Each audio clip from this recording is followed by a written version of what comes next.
Hagrama Mohilary ডাঙরিয়ায় BPF দলে শাসন করিলে আমি মুসলমান ব্যক্তি হিসাবে মুসলমান সমাজ হিসাবে আমার যিখিনি অধিকার সেইখিনি আমি পাইছিলো না নাই এই কথাটো কিন্তু ডাঙৰ এটা প্ৰশ্নবোধক চিহ্ন। ৰাজনৈতিক সা সুবিধা সৰু ডাঙৰ কোনোবাই ঠিকা কৰিছে, কোনোবাই চাকৰি পাইছে, কোনোবাই চৰকাৰী ঘৰ পাইছে, এইটো ডাঙৰ কথা নহয়। ইয়াতে হ'ল আপুনি যদি পৰিৱেশটো অধ্যয়ন কৰে, আজিৰ পৰা 10 বছৰ আগত বিদেশী অঞ্চলত কি পৰিৱেশ আছিল আৰু আজিৰ তাৰিখত মাননীয় প্ৰমোদ বড়ো ডাঙৰীয়াই যেতিয়াই এই বিটিআৰ অঞ্চলত বিটিচিৰ শাসনভাৰ গ্ৰহণ কৰিলে তাৰ পিছত আমাৰ এই বিটিআৰ অঞ্চলত কি পৰিৱেশ আহিল এই কথাটো আমি প্ৰত্যেকজন সচেতন ব্যক্তি কিন্তু জানো। এতিয়া কথা হৈছে অসমৰ যি সামগ্ৰিক পৰিৱেশ মুছলিম বিদ্বেষী এটা পৰিৱেশ সৃষ্টি কৰা হৈছে। আপুনি যদি টিভিটো অন কৰে প্ৰথম কথাই আহিব তাত মিয়া বা মুছলমান আহে না নাই কওকচোন। অসমৰ প্ৰতিটো প্ৰান্তত মুছলমান মিয়াসকলৰ ওপৰত অন্যায় অত্যাচাৰ কৰা হৈ আছে। গোৱালপাৰা, ধুবুৰী, লখিমপুৰ, গৰুকুটি এইবোৰ অঞ্চলত উচ্ছেদ প্ৰক্ৰিয়া আৰম্ভ হৈ গ'ল।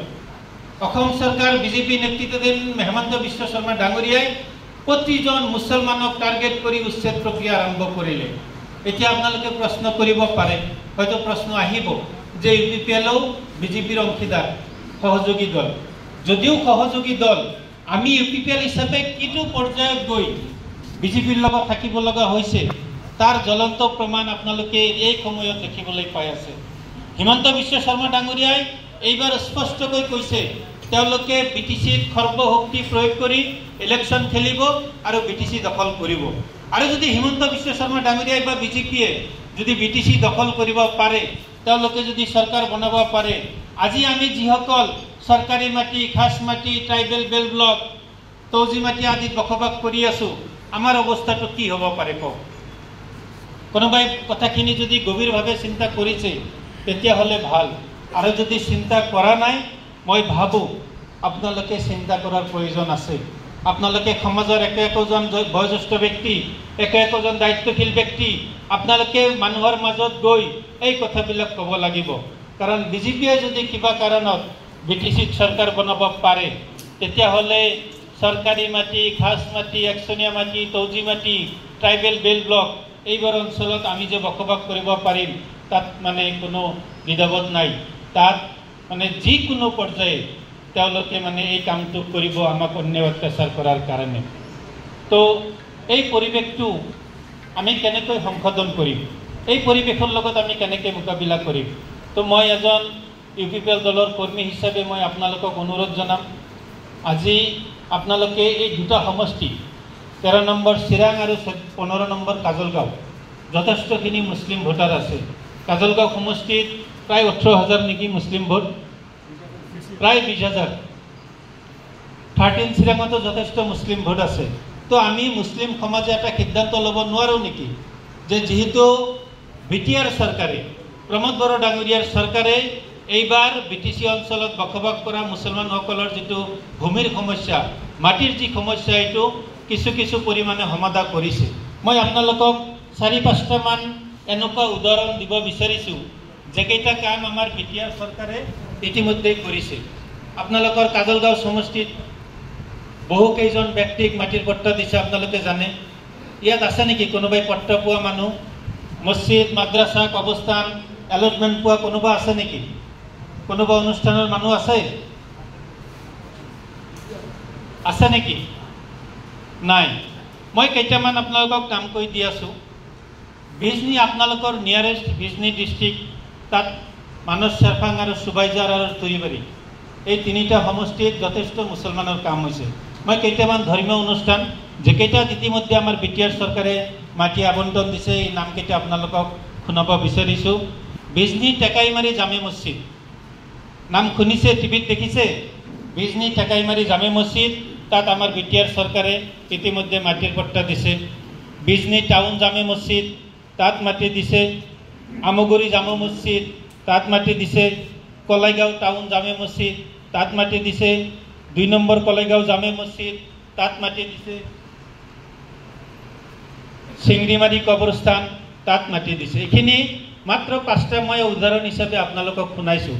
এনেকুৱা হাজাৰ হাজাৰ অনুষ্ঠান, হাজাৰ হাজাৰ ব্যক্তিক আমাৰ বিটিআৰ চৰকাৰে ভূমিৰ পট্টা দি সমস্যাবিলাক সমাধা কৰিছে। এতিয়া আপোনালোকে আজি যিখিনি এই খবৰত আহিছে, আপোনালোকৰ অঞ্চলৰ মছজিদৰ মাটিটো যদি চৰকাৰী হয়, খাস হয়, আপোনালোকৰ মাদ্ৰাছাই হওক, মছজিদে হওক, কবৰস্থানেই হওক, ঈদগাহে হওক, যদি মাটিখিনি আপোনালোকে পাত্তা পোৱা নাই, আপোনাৰ সাব ডিভিজনৰ যিজন SDLAC চেয়াৰমেন বা মেম্বাৰ যিসকল আছে তেওঁলোকক আপোনালোকে এপ্লিকেশ্যন কৰক। অনলাইনতো এপ্লিকেশ্যন কৰিব পাৰে মিছন বৈশ্যমতীত। তাত গৈ আপোনালোকে এপ্লিকেশ্যন কৰি BTR চৰকাৰক আবেদন কৰক আৰু পৰ্যায়ক্ৰমে এই কামখিনি আমাৰ চৰকাৰে কৰাৰ কাৰণে প্ৰতিশ্ৰুতিবদ্ধ। দ্বিতীয় কথাটো হৈছে, আজি যিহেতু বুদ্ধিজীৱীসকল আহিছে, মই এটা গুৰুত্বপূৰ্ণ কথা আপোনালোকক জাষ্ট ক'ব বিচাৰিছোঁ যে আমাৰ দেশৰ এখন ৰাজ্য বিহাৰত নৱেম্বৰত ইলেকশ্যন হ'বলৈ গৈ আছে। বুজি পাইছেনে? বিধানসভা ইলেকশ্যন বিহাৰত হ'বলৈ গৈ আছে। এই ইলেকশ্যনৰ আগমুহূৰ্তত ভাৰতৰ নিৰ্বাচন আয়োগে আমি যিসকল ভোটাৰ আছোঁ এই ভোটাৰসকলক পুনৰীক্ষণ কৰাৰ কাৰণে মানে আকৌ চাব এই ভোটাৰজন সঁচা হয়নে নহয়, তাৰ কাৰণে আকৌ এটা মানে পৰ্যবেক্ষণ কৰি আছে। তো তাত ইতিমধ্যে যথেষ্ট হাল্লা চিল্লা হৈছে। তাত কোৱা হৈছে এইবাৰ যিখিনি ভোটাৰ মানে বিহাৰত থাকিব তেওঁলোকৰ Aadhaar card, PAN card, job card বা ৰেচন কাৰ্ডৰ উপৰিও জন্মৰ চাৰ্টিফিকেট লাগিব ভোটাৰ তালিকাত নাম থকাৰ কাৰণে। এতিয়া আমি ইয়াত যিখিনি আহিছোঁ ইয়াতো হয়তো বহুত ব্যক্তিৰ জন্মৰ চাৰ্টিফিকেটটো নাই, বাৰ্থ চাৰ্টিফিকেট নাই। ইয়াত নথকা কোনোবা আছে নেকি? এবাৰ হাতটো উঠাই দিয়কচোন। বাৰ্থ চাৰ্টিফিকেট নথকা বহুতৰে নাই। এতিয়া আমাৰ অসমত 26ত বিধানসভা ইলেকশ্যন হ'ব, হয়নে নাই? এপ্ৰিলত ইলেকশ্যন হ'ব। আমাৰ ইয়াতো সেই একেই নিয়ম প্ৰযোজ্য কৰিব ৰাজ্য চৰকাৰে, ভাৰতৰ নিৰ্বাচন আয়োগে। এতিয়া যিসকলৰ বাৰ্থ চাৰ্টিফিকেট নাই বুলি হাতটো উঠাইছে, আপোনালোকে এনেকেই বহি থাকিব নে বাৰ্থ চাৰ্টিফিকেটখন বনোৱাৰ কাৰণে আপোনালোকে চেষ্টা কৰিব? আপোনালোকে যিবিলাক কম্পিউটাৰ দোকান আছে, CSC চেণ্টাৰ, তাত গৈ অনলাইনো বাৰ্থ চাৰ্টিফিকেটটো বনাই ল'ব পাৰে। 500 টকা দিলে তেওঁলোকে বনাই দিব। আপোনাৰ পান কাৰ্ড, আধাৰ কাৰ্ড, ৰেচন কাৰ্ড এইখিনি ডকুমেণ্টছ লৈ যদি যায়, আপুনি NRCত যিটো বাৰ্থ ডেট দিছিল, ডেট অফ বাৰ্থ লিখিছিল, বুজি পাইছেনে?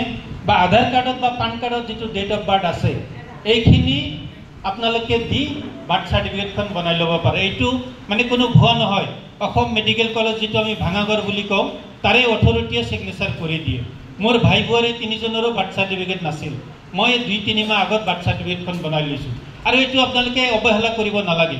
মই ৰিকুৱেষ্ট কৰিছোঁ, UPPL দলক ভোট দিয়ে নিদিয়ে এইটো আপোনালোকৰ ব্যক্তিগত সিদ্ধান্ত, কিন্তু এজন মুছলমান হিচাপে আন এজন মুছলমান যাতে বিপদত নপৰে তাৰ কাৰণে মই আপোনালোকক কথাখিনি কৈছোঁ।